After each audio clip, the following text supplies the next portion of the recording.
Tenemos aquí un problema de inducción electromagnética. En el apartado A, que es teórico, nos dice que, bueno, que tenemos una espira que va a girar con respecto a un campo magnético uniforme y tenemos que ver en qué casos se va a producir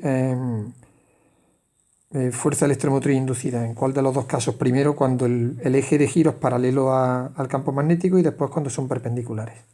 En el apartado B nos da el caso de una espira de 50, una bobina de 50 espiras circulares que está introducida dentro de un campo magnético uniforme, variable. Y entonces nos dice que calculemos el valor del flujo magnético, la expresión y después la expresión de la fuerza electromotriz, en concreto cuando el tiempo vale 10 segundos. En el apartado A nos presenta el caso de una espira que va a girar en presencia en una zona donde hay un campo magnético constante. Te dice que tenemos que hacer un esquema y exponer las expresiones que necesitemos para explicarlo.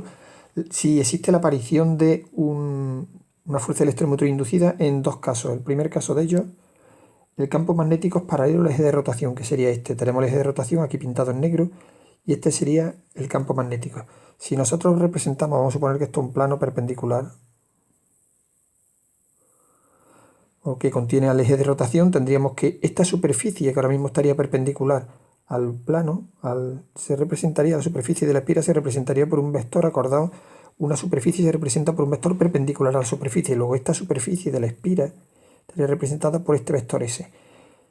Cuando nosotros vamos a calcular, lo primero que tenemos que ver sería que la ley de Lenz-Faraday es la que nos va a regir el caso de aparición de corriente inducida en la espira o no. Y la ley de Lenz-Faraday lo que nos dice es que aparecerá una corriente inducida siempre y cuando se produzca una variación del flujo que atraviesa la espira.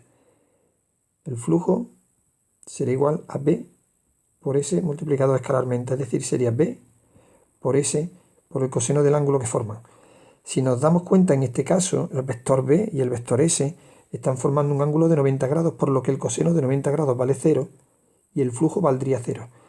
Lo importante no es que valga 0, sino que cuando esta espira empieza a girar en torno, describiendo este movimiento que vemos aquí, veremos que el ángulo, este vector S iría cambiando también, pero el ángulo que forma con el campo va a ser siempre de 90 grados, por lo que el flujo, independientemente de ser 0, lo que pasa es que no cambia, va a ser siempre constante. Por lo que la fuerza electromotriz nos aparece cuando aparece una variación del flujo. Como en este caso el flujo permanece constante, no tiene variación y por tanto no aparecerá fuerza electromotriz inducida. En el segundo apartado de este apartado A, lo que tenemos sería que el campo magnético ahora va a ser perpendicular al eje de rotación, es decir, hemos girado el eje de rotación. ¿Qué es lo que va a pasar entonces en este caso? Que cuando nosotros tengamos la rotación, acordaos que el vector superficie se representa mediante un vector perpendicular que inicialmente vendría para acá, y ahora mismo el ángulo que formaría sería de 90 grados, pero al ir girando, vamos a ver que el ángulo va a ir pasando desde 90 grados, iría disminuyendo hasta que llegue a 0, después de 0 grados iría aumentando hasta 90 y así iría girando constantemente, de forma que ahora sí que vamos a tener una variación del flujo. Por tanto, según la ley de Lenz-Faraday, al modificarse el flujo sí que aparecerá una fuerza electromotriz inducida en una corriente, porque acordaos que el flujo es igual a B por S por el coseno del ángulo. El ángulo que está formando sería igual, como está girando, sería B por S por, y ahora vamos a ver, el ángulo sería igual al ángulo inicial más la velocidad de giro por el tiempo. Esto es la fórmula del movimiento circular uniforme. Vamos a suponer que el ángulo inicial sea de 0 grados, por lo que el ángulo será igual a WT, de donde tendríamos entonces que el flujo sería igual coseno de W por T. Y esta sería la expresión del flujo magnético que está atravesando la espira.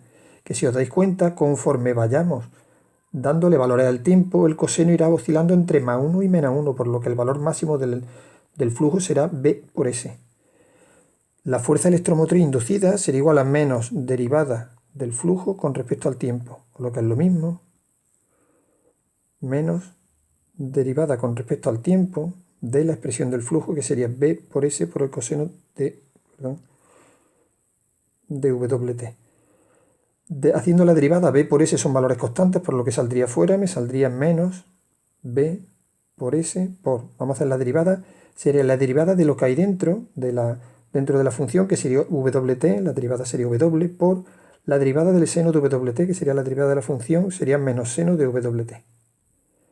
Haciendo esta operación de aquí, tendríamos que la expresión de la fuerza electromotriz inducida, por tanto, sería menos por menos, sería más B por S por W por el seno de WT, que nos daría la variación de la fuerza electromotriz con respecto al tiempo.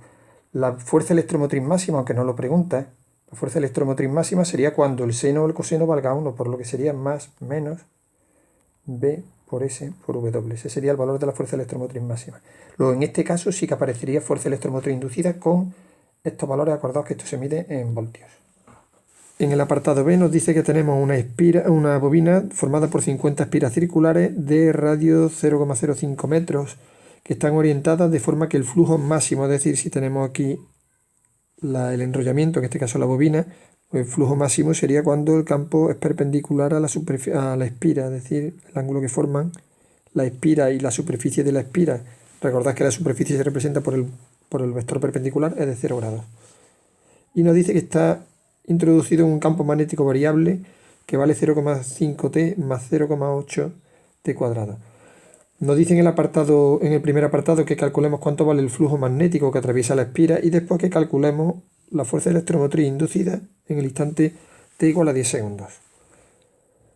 Cuando vamos a hacer en la primera parte, el apartado I, tenemos entonces primero el número de espiras, nos dice que son 50 espiras y el campo, la superficie, sería igual a pi por r cuadrado. Recordad que eran espiras circulares, que sería pi por el radio 0,05 elevado al cuadrado.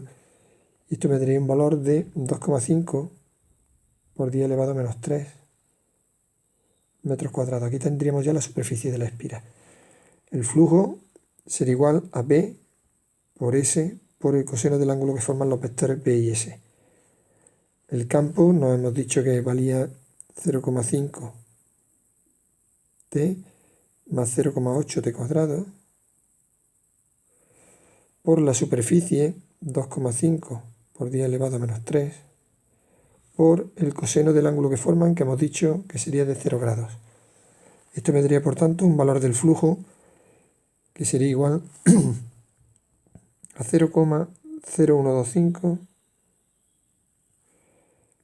pi, que multiplica a 5t más 8t cuadrado. Y este flujo estaría medido en Weber y nos da la expresión del flujo con respecto al tiempo. Para hacer el apartado II, en el que el problema nos pide que calculemos cuál sería el valor de la fuerza electromotriz a los 10 segundos, lo primero que tenemos que hacer es acordar de la ley de la Faraday, que decía que la fuerza electromotriz inducida era la variación del flujo con respecto al tiempo. Sería igual a menos derivada con respecto al tiempo de la expresión del flujo que tenemos aquí, que sería 0,125 pi por 5t más 8t cuadrado. Y cuando hacemos la derivada de esto me saldría menos 0,0625 pi menos 0,1 pi t. Sustituyendo por el pi se me quedaría que la fuerza electromotriz inducida sería igual a menos 0,196 menos 0,314 t. Este sería el valor de la fuerza electromotriz expresado en voltios.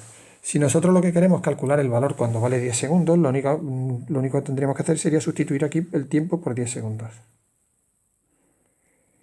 Y entonces me salió un valor de la fuerza electromotriz que sería igual a 0,196 menos 0,314 por 10 segundos. Y el valor de esto me saldría un valor de la fuerza electromotriz de menos 3,336 expresado en voltios. Y aquí tendríamos el valor de la fuerza electromotriz cuando el tiempo vale 10 segundos.